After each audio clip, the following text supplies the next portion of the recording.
4. 가인의 언어. 저는 모릅니다. 제가 동생을 지키는 사람입니까? 창세기 4장 9절. 아담과 하와가 에덴 동산에서 쫓겨나 고통 속에서 살아가면서 후회하였지만 이미 돌이킬 수 없는 일들이 되어버리고 말았다. 그러나 그래도 하나님은 그들에게 생과 삶의 연한으로 천년의 세월을 주셨고 아담과 하와는 부부와 가정의 모습을 통하여 두 아들을 낳게 된다. 하지만 아담과 하와에게 있었던 죄의 인성은 이미 만물과 모든 후손에게 그대로 나타났으며 더 나아가 그의 아들들에게도 나타나기 시작하였다. 그 시작은 큰아들 가인이 작은아들 아벨을 때려 죽이는 사건이 발생한 것이다.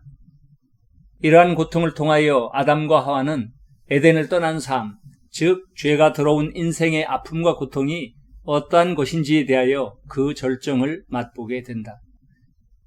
큰아들 가인은 아버지의 가업에 따라 농사를 지었고 아벨은 양을 기르는 일을 하였었다. 농사는 그들이 살아가는 데 필요한 양식을 제공하였고 목축업은 하나님께 제사를 드리는 제물을 생산하는 것이며 양의 젖을 통하여 일부의 양식을 마련하는 수단이 되기도 하였다. 그리고 추수를 한 이후에 가인은 땅의 소산물로 제물을 삼아 하나님께 드렸고 아벨은 양의 첫 새끼와 그 기름으로 드렸다. 그런데 하나님께서는 가인의 제물은 받지 않으시고 아벨의 제물만을 받으셨다. 여기에서 사람들은 이런 생각을 하게 될지도 모른다. 왜 아벨의 제물만을 받으셨을까? 하나님의 편애가 아닌가? 하는 궁금증이나 의구심이 바로 그것이다. 그러나 하나님의 이치는 간단하다.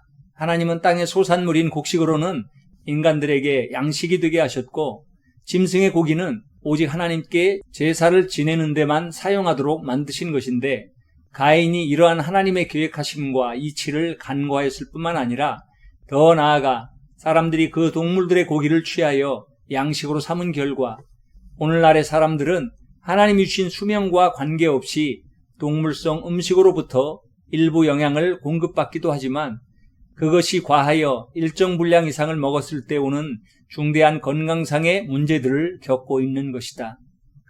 만약 이때 가인이 곡식 중의 일부를 아벨에게 나누어 주고 하나님께 제사 드릴 흠없는 양의 새끼를 얻어다가 하나님께 제사를 드렸더라면 하나님은 그들의 땀과 정성을 모두 받으셨을 뿐만 아니라 형제 간의 분업을 통하여 양식과 제물이 해결되는 보완이 이루어졌을 것이다.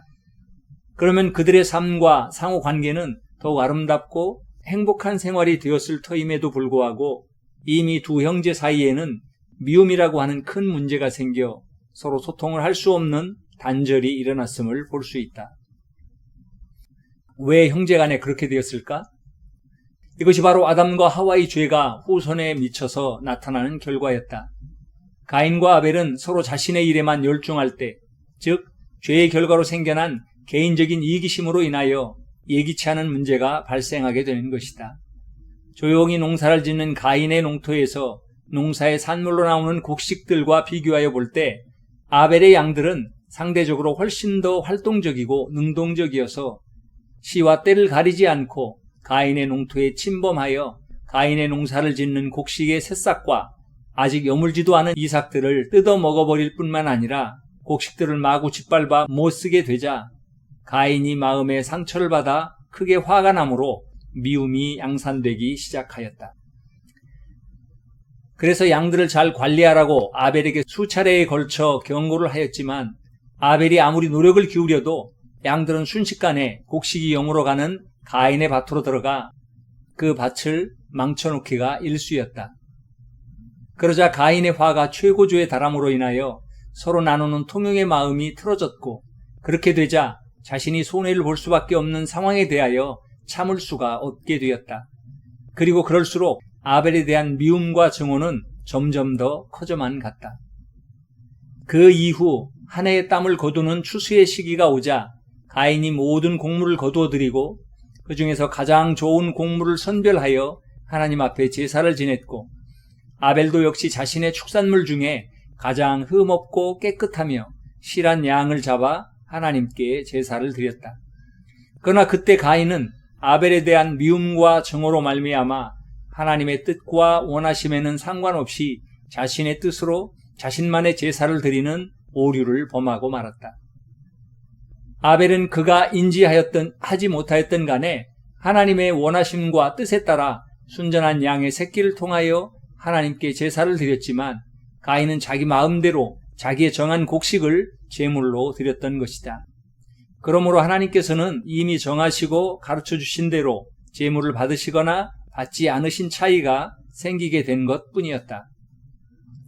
그러나 그렇다고 하여 제사의 결과에 따라 가인과 아벨 중에 제사를 잘 지낸 사람에게는 상을 주시고 그러지 못한 사람을 징계하신 것도 아니었다. 단지 맞지 않은 것은 받지 않으시고 합당한 것만을 받으셨으며 그 받으신 것을 크게 기뻐하신 것이다. 그런데 문제는 이러한 하나님의 합당하심에 대하여 가인은 마음 가운데 심히 분함을 가졌고 그 결과 그의 얼굴색이 변하였는데 그것이 바로 그의 분노였다. 그리고 이 분노는 가인 자신에게 큰 스트레스로 작용하였고 그로 인하여 자신의 마음을 통제할 수 없는 상태에 빠지게 되고 말았으며 그 결과 그가 더 큰 죄를 짓게 만들고야 말았다. 이 분노의 대상이 누구인가? 그것은 바로 평소에 미움과 증오를 키워왔던 동생 아벨이었다. 사실 가인이 형제간에 우애 있게 지내며 형으로서 동생과 서로 나누고 협력하며 좋은 관계를 유지하는 것이 제사 이전에 준비해야 할 더 중요한 작업이요 덕목이었을 터이다. 그리고 이를 통하여 형제끼리 서로 필요한 대로 나누고 교환함으로 그들 형제의 관계가 더 아름다워졌을 것이고 그러므로 그들은 스트레스가 없는 행복한 삶이 되었을 것이다. 그리고 그렇게 행복한 마음으로 서로 협력하여 하나님께 제사를 드렸다면 아무런 문제가 없게 되는 것이 하나님의 뜻이요 섭리셨음에도 불구하고 가인은 이러한 하나님의 마음을 간과하였던 것이다. 아니, 오히려 한 발 더 나아가 마음속으로 더욱 그 증오심만을 키워가고 있었는데 결국은 이 분노가 바로 하나님께 대한 분노가 된다는 사실을 가인이 놓치고 만 것이다. 가인의 이러한 증오가 한층 더 커져가다가 아벨을 만나게 되자 그동안 아벨의 짐승으로 인하여 농사가 망가졌고 결국은 나아가 하나님과의 관계도 망치게 된 것을 추궁하는 가인에게 내가 양들에게 시킨 것이 아니라 양들이 그렇게 한 것을 나더러 어쩌란 말이냐는 아벨의 빈정거림은 가인의 피를 거꾸로 솟아오르게 하였고 그 혈기를 제하지 못한 가인은 결국 큰 돌을 하나 주워들고는 동생 아벨에 대한 거대한 미움을 그 돌에 가득 담고 실어서 그 돌로 동생의 머리를 내리쳐 죽이고 만 것이다. 평상시의 삶 속에서 쌓이고 쌓였던 생각과 감정이 결국은 유형적인 죄를 낳고 말았는데 자기의 사랑하는 동생을 돌로 쳐 죽인 것이다. 그런 모습을 보면서 평상시의 삶이 어떠한가가 중요하다는 사실을 알 수 있는 사례가 아닐 수 없다.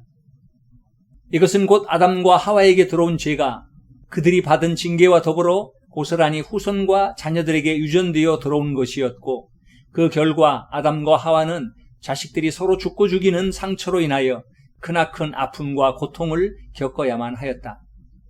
이 얼마나 슬프고 불행한 일인가. 하지만 이것이 자신들의 죄의 씨로 인한 결과였음을 그들은 곱씹지 않을 수가 없었다. 가인아, 내가 선을 행하면 어찌 낯을 들지 못하겠느냐? 선을 행치 아니하면 죄가 문에 엎드린다. 죄의 소원이 내게 있으나 너는 죄를 다스려야 한다. 선을 행한다는 것은 무엇인가? 선은 평상시의 삶에서 하나님의 뜻대로 행하며 사는 것이며 그렇지 않으면 죄를 범하게 된다는 것을 경고하신 것이다. 죄의 결과가 악함의 행위로 옮겨질 수 있으니 죄의 마음을 다스리고 바꾸어 다시 회복될 것을 원하신 것이다. 인간의 불순종은 그 불순종 자체에서 오는 해악을 불순종한 당사자가 스스로 겪게 된다. 그것이 하나님의 섭리하심이다. 그리고 그 중에 대표적인 것이 지구의 환경과 더불어 현대적인 음식의 변화로 인하여 생긴 인간 생명의 급격한 단축이라고 할 수 있다. 처음 하나님이 만드신 세상에서는 과일과 식물이 사람들이 먹고 살아가는 음식이었다. 그러나 인간은 하나님께 제물을 드리는 피를 가진 동물을 음식으로 유고하였다.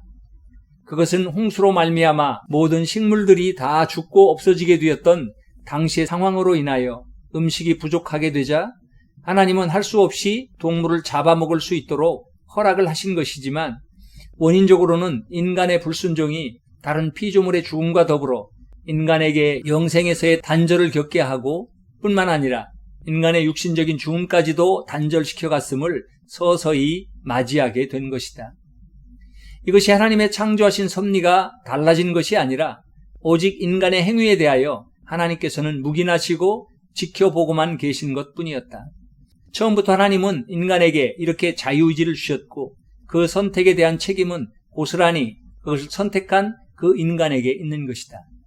그래서 아담과 하와가 선악과를 먹고자 할 때도 하나님께서는 강제적으로 막지 않으시고 그들의 선택을 지켜보고 계신 것이다. 노아의 홍수 이후 하나님께서 불가피하게 동물들을 음식으로 허락하시게 된 이유, 결과적으로 그나마 하나님이 주셨던 인간의 생명 시한을 다 누리지 못하여 인간의 수명이 급격히 줄어가는 쓴 열매를 경험하게 되었다. 이러한 인간성의 상실은 또한 엉뚱한 곳으로 분출이 되고 마는데 그것은 미움의 결정판인 살인이었다. 내 아우 아벨이 어디 있느냐? 몰라요. 내가 내 아우를 지키는 자입니까? 가인에게 죽임을 당한 아벨의 피가 하나님께 호소하자 하나님은 가인을 신문하셨다. 우리는 하나님의 신문에 대한 인간들의 답변이 점차로 더욱더 악인화되어 가고 있는 것을 볼 수 있다. 아담의 답변이 책임 전가했다면 가인의 답변은 한 걸음 더 나아가 거짓과 반항을 드러내게 된 것이다. 미움과 증오는 죄를 낳고 거짓과 속임을 낳으며 거짓은 또 다른 거짓말과 죄의 자식을 낳았고 죄와 거짓말은 다시 거듭 반복하고 확장되며 더욱더 커져가고 있었다. 그렇다면 오늘날 우리는 어떠한 상태에 있는 것일까?